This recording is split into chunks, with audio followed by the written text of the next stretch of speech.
வணக்க மக்களே, சற்று முன் வெளியான செய்தி ஒன்று வெளியாகிறதாம். கோபியை தொட்ட எடப்பாடி பழனிசாமியாம் 7 இடத்தில் டெபாசிட் காலியாம்.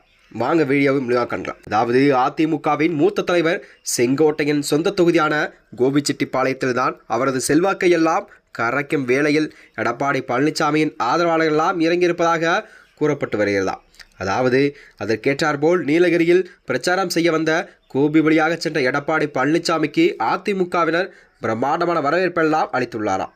ஆனால் கோபிக்கு எடப்பாடி வருவதை தெரிந்து கொண்ட செங்கோட்டையன் அவர்கள் கோபியிலிருந்தே முன்கூட்டியே கிளம்பி சென்னைக்கு சென்று விட்டாராம்.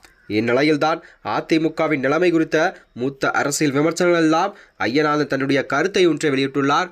இது அரசியல் வட்டாரத்திலே பெரும் பரபரப்பை எல்லாம் கிளப்பி வந்தார். அரசியல் விமர்சகர்கள் ஐயநாதன் கூறியதாவது, கோபியில் எடப்பாடி பழனிசாமிக்கு பெரும் வரவேற்பெல்லாம் அளிக்கப்பட்டுள்ளது.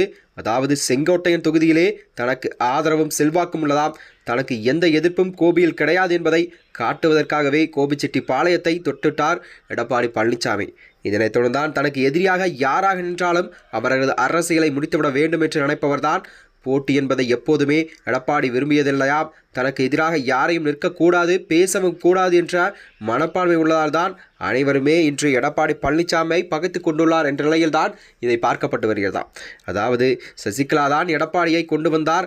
ஆனால் முதலில் தூக்கி எறியப்பட்டதே சசிகலா தான். அப்படி தூக்கி எறியப்பட்டவர் போது பக்கத்தில் இருந்தது ஓபிஎஸ் தான். உடனே பன்னீர்செல்வத்தையும் தூக்கிவிட்டார். பிறகு அவரது ஆதரவாளர்களை குறிவைத்து தூக்கிவிட்டாராம். இப்படி ஒவ்வொரு குறியை டார்கெட் செய்யும் பொழுது ஒவ்வொரு தேர்தலிலும் கட்சி பலவீனமாகிறது. ஒருவரை கட்சியிலிருந்து நீக்கினால் அவரை சுற்றி நூற்றுக்கணக்கான நிர்வாகிகள் எல்லாம் இருப்பார்கள்.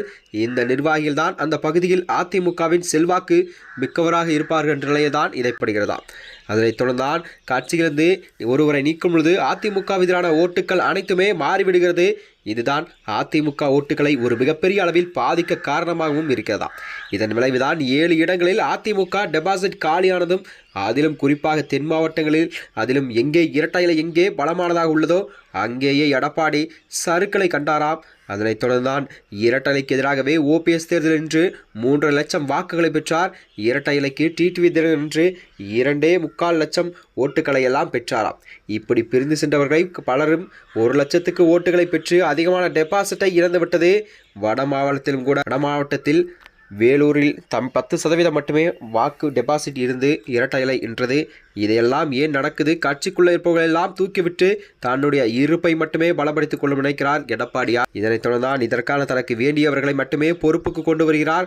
பலமானவர்களை வெளியேற்றிவிட்டு பலவீனமானவர்களை உள்ளே கொண்டு வந்தால் கண்டிப்பாக கட்சியின் பலமும் குறைந்து விடுகிறதா. செங்கோட்டையன் ஏது எதிரியானார்? செங்கோட்டையின் ஒப்புதலை பெறாமலே செங்கோட்டையன் தொகுதியில் தன்னுடைய நபர்களை பொறுப்பில் அமர்த்தினார் எடப்பாடி பழனிசாமி.